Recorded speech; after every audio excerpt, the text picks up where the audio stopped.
Februāra beigās Madonas novada pašvaldība pieņēmusi saistošos noteikumus, kas nosaka kārtību bērnu reģistrācijai un uzņemšanai 1. klasē Madonas novada pašvaldības dibinātajās vispārējās izglītības iestādēs. Tam iemesls ir mainīgā dzimstība un centra tiece, jeb pastiprinātais pieprasījums pēc novada centra skolas. Līdz šim mēs vadījāmies uzņemot 1. klasē pēc ministru kabineta noteikumiem, kas nosaka izglītojumu uzņemšanu izglītības iestādē. Situācija pamainījās, ņemot vērā šo neviendabīgo demografisko situāciju, kad ir gadi un vietas, kad izglītojumu skaits ir liels, kas varbūt neatbilst izglītības iestādes kapacitātei. Līdz ar to pašvaldība apstiprināja saistošos noteikumus, ka šeit es teiktu, ka izglītojumu vecākiem nav satraukuma, tādēļ, ka visi izglītojumie tiks nodrošināti ar vietu izglītības iestādē, bet iemesls bija vairāk apdzīvotās vietas un varētu teikt Madonas pilsētu un centrs šie pēdējie gadi tiešām ir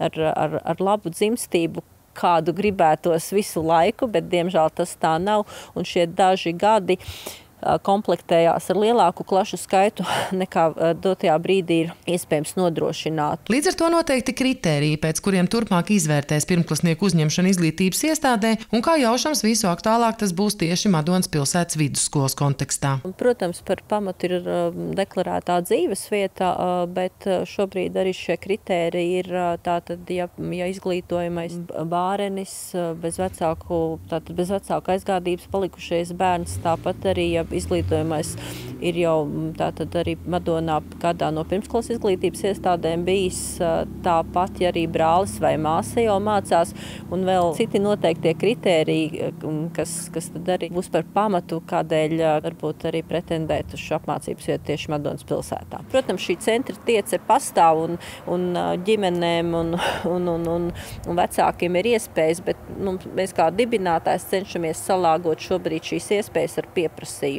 Jāpiebilst, ka saistošie noteikumi ievieš arī skaidrību par nepieciešamo dokumentāciju, uzsākot skolas gaitas. Un tas ir ļoti būtiski gan vecākiem, gan arī izglītības iestādē, tad kādus dokumentus arī lūgt iesniegt, lai varētu tātad pilnvērtīgi uzsākt skolas gaitas.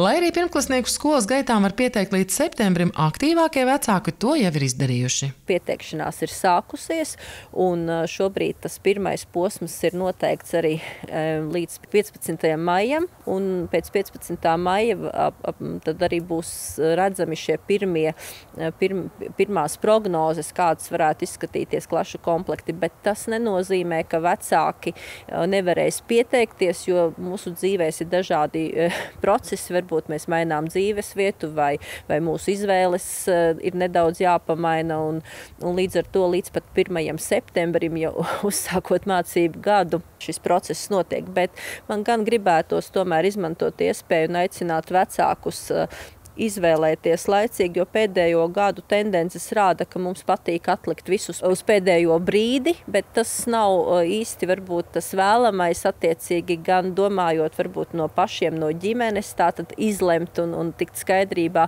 gan arī mums kā skolas dibinātājiem tomēr saprast, lai arī skolas var rēķināties, kāds šis jaunais mācību gads būs gan no infrastruktūras viedokļa, no nodrošinājuma viedokļa, gan arī no pedagoģu resursu piesaistes. Plašāka informācija par šo tēmu atrodama Madonas novada pašvaldības mājaslapā vai vēršoties pie speciālistiem klātienē. Sandra Zariņa, Inders Krieviņš, RTV.